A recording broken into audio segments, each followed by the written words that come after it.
Hey, what's up guys? This is Poker Express, and we are back with another episode of Poker Hands. Before getting into it, I would like to ask you guys to hit the like button and subscribe if you enjoy our videos.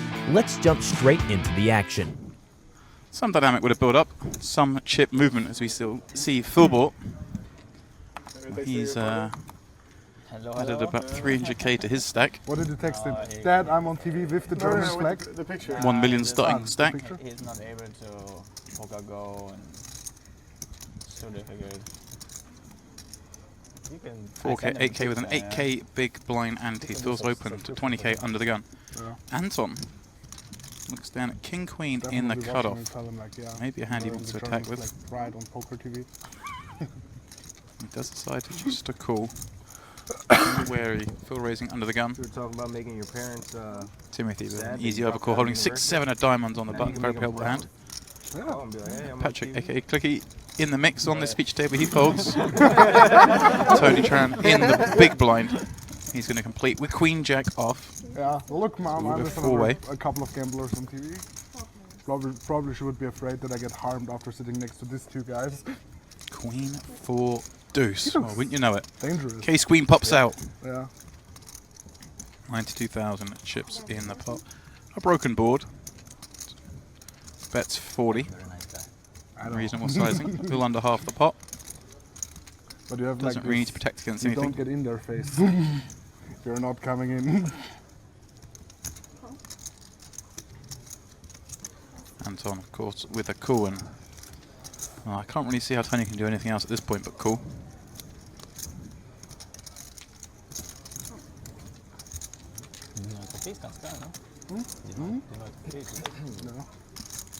And a good turn card for Philbort.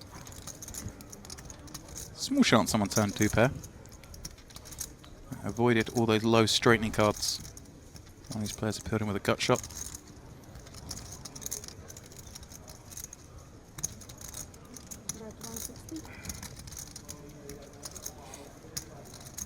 Anton calls here, as he does. Tony's got a little bit concerned. Well, now he even loses the Queen 10, hence the fold. So nice fold from Tony getting away from this one for just the one bet.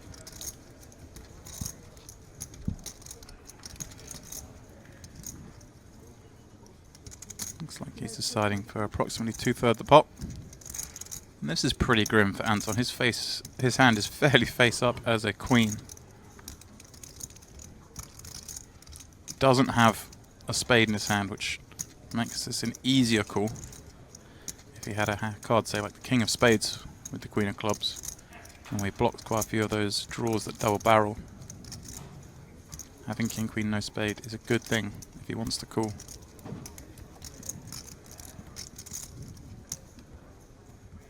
Anton really thinking about folding this one.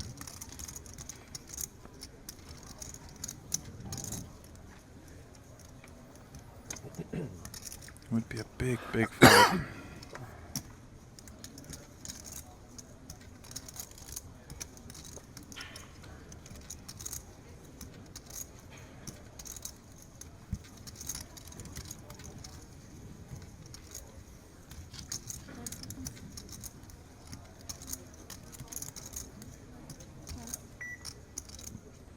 Wow, well done, Anton.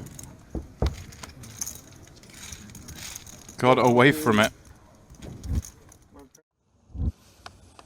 Action of Paul in the hijack. Pocket 3s. Will of course play this one. He continues to dominate the early running on the Millions World final table.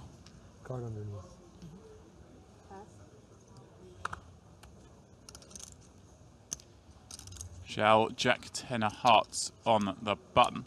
Expect him just to flat hit. Very playable hand in the best position.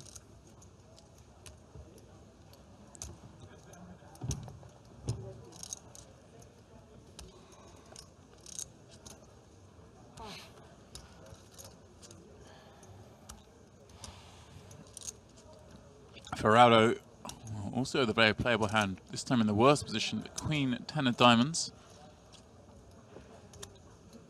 Expect him to just call.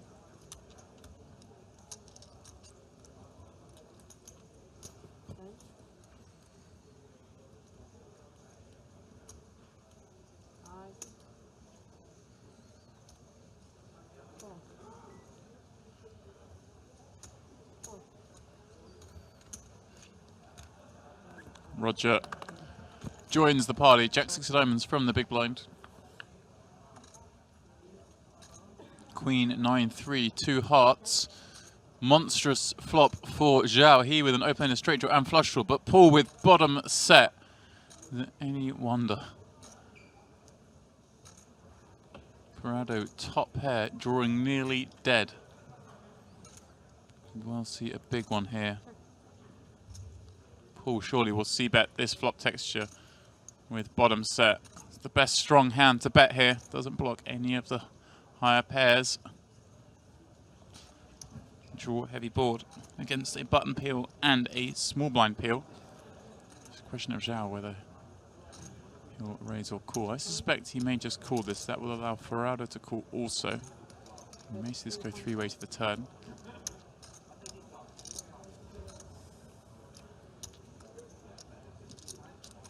Aren't a lot of super strong hands Zhao can rep if he raises this flop. So it does make sense to proceed with most of his range as a call here. Can of course then bluff on later streets if he so chooses to do so. Don't forget, Paul is showing a fair bit of strength c-betting into the 2 ranges of Zhao and Neil. That is on Ferrado now, facing a bet and a call in front of him, holding top pair.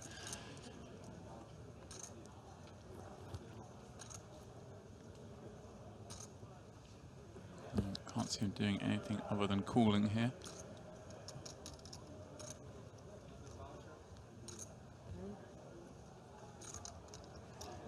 Won't be loving life though with Queen and a 10 kicker.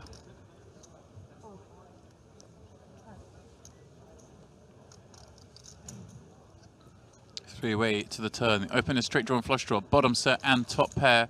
17 million chips in the middle for this one. And what a lovely looking card that is for Paul. The deuce of spades. Prado checks it over to him again. Surely a bet. Has to attack. There's a Queen X and draws. I think I'll go a little larger on this turn, perhaps over half pot. 8 million. Just below half pot, 8 million the bet.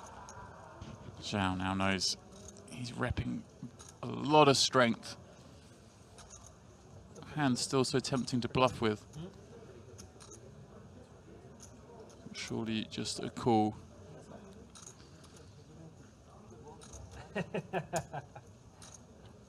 So many clean outs.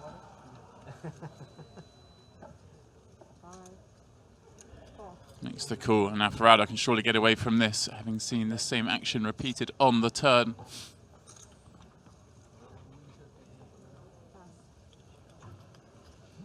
If Zhao had folded, he may have hung around. But once Zhao calls, he knows normally has a better queen.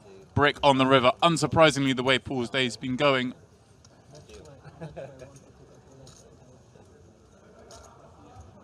Well, 2 options here, check or bet. I don't like check, only works if you think your opponent has perhaps a misdraw, and even then it's hard for them to rep too many hands when check to. The Queen X's are going to check back nearly all the time.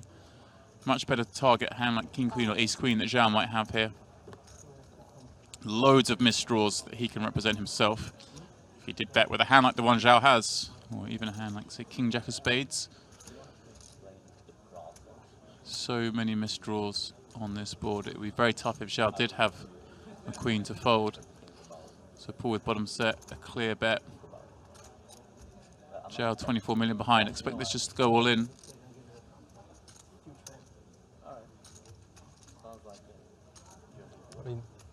There it is.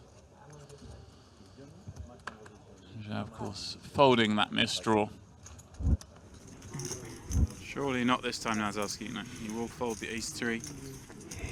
Fedieva in the next seat there with ace-10. She's cutting out a raise. 150 is the bet at this new blind level. For once, Zogalaev gets to just fold. Back her off.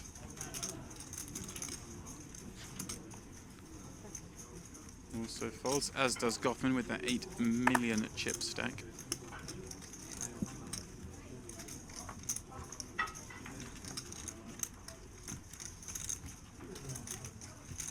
And to Shannon. 10-9 of clubs in the small. He's going to call, and Ustimov will come along as well with Queen 10 in the big blind.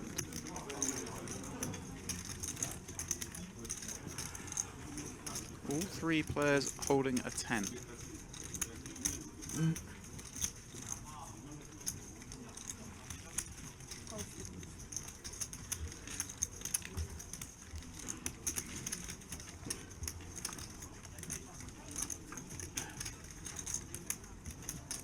And wouldn't you know it, there is the case 10.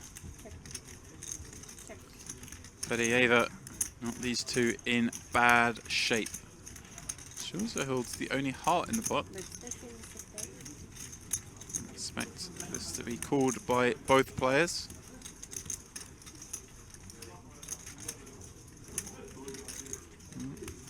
Shannon maybe thinking about jamming.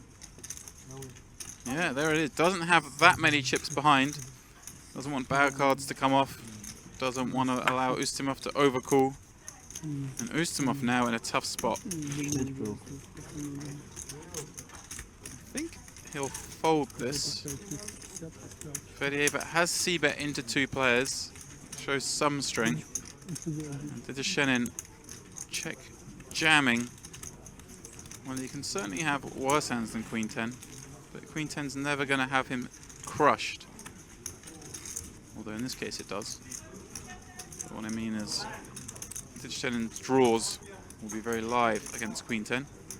Fedieva, of course, will call with Ace 10, closing the action. And Shannon receives the bad news. He was hoping at least if he got called, he might have 5 outs if he was behind. Fedieva had an overpair, but it's worse. He just has just the 3. And of course, backdoor straight draws, which have come alive. 11 outs heading into the river. Jack, 9 or 6. 4 on the river, no use. Fedieva, the second player over 8 million chips here. Table black. Roger 8's under the gun. Now holding 51 million chips.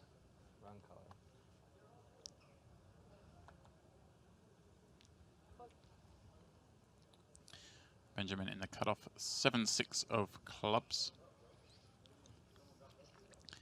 I think Ben, I mean, we're now playing, what, 6-handed. Things do get a little spicier, but 7-6 a little too wide, or do you like this?